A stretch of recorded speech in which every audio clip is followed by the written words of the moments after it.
जय श्री राम दोस्तों। क्यों निकला माता सीता ने लक्ष्मण जी को। रामायण में ऐसी कई कहानियाँ मिलती हैं जिसके बारे में शायद बहुत कम लोग जानते हैं। हिंदुओं के धार्मिक ग्रंथ रामायण की मुख्य राम जन्म, राम सीता विवाह, राम का वनवास, सीता अपहरण और रावण युद्ध के वर्णन के रूप से जाना जाता है। लेकिन ऐसा नहीं है। रामायण में मुख्य कथा के अलावा भी कई ऐसी घटनाओं का वर्णन किया गया है जिसके बारे में हम नहीं जानते हैं। एक ऐसी ही अनसुनी कहानी है माँ सीता और लक्ष्मण के संबंध में। रामायण में इस बात का वर्णन मिलता है कि देवी सीता ने अपने पुत्र समान देवर को जिंदा ही निगल लिया था।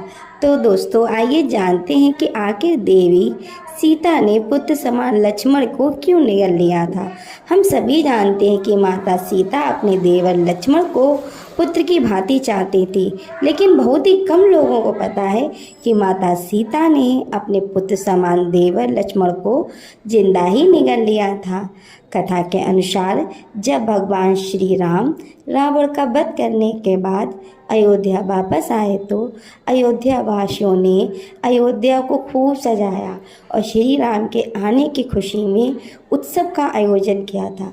सभी अयोध्यावासी उत्सव मनाने में व्यस्त थे कि अचानक माता सीता को याद आया कि वन जाते समय उन्होंने माँ सरयू नदी से वादा किया था, अगर वे अपने पति श्री राम और देवर लक्ष्मण के साथ वनवास काट कर सकुशल अयोध्या लौटेंगी तो सरयू तट पर पूजा अर्चना करेंगी।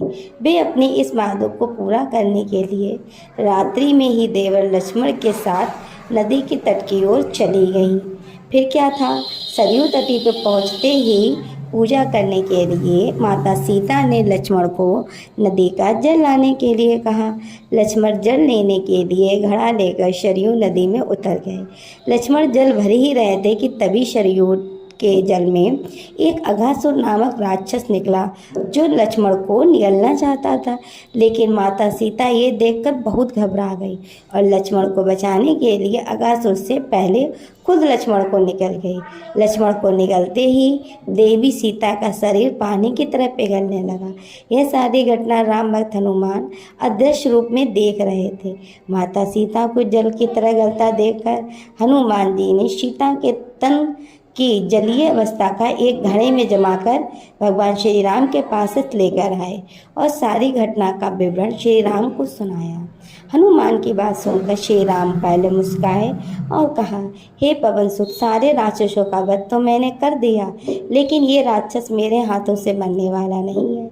इसे भगवान शिव का ही वरदान प्राप्त है। जब त्रेता युग में देवी सीता और लक्ष्मण का शरीर एक तत्व में बदल जाएगा तब उसी के तत्व द्वारा इस राक्षस का अंत होगा।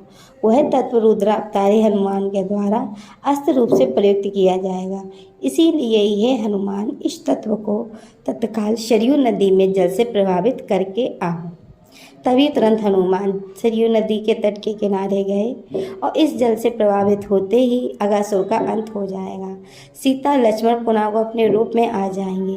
श्री राम की आज्ञा पाते ही हनुमान जी घड़ा लेकर सरयू नदी के तट पर पहुँचे और घड़े को श्री राम का नाम लेकर सरयू के जल में प्रभावित कर दिया। प्रभावित करते ही सरयू नदी में आग की लपटें उठने लगीं और इसी आग में जलकर अघासुर का अंत हो गया।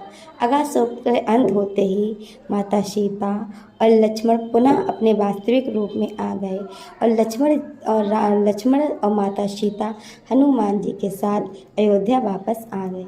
तो दोस्तों मेरी जानकारी आपको कैसी लगी? अच्छी लगे तो कमेंट बॉक्स में जय श्री राम लिखना मत भूलना दोस्तों। धन्यवाद।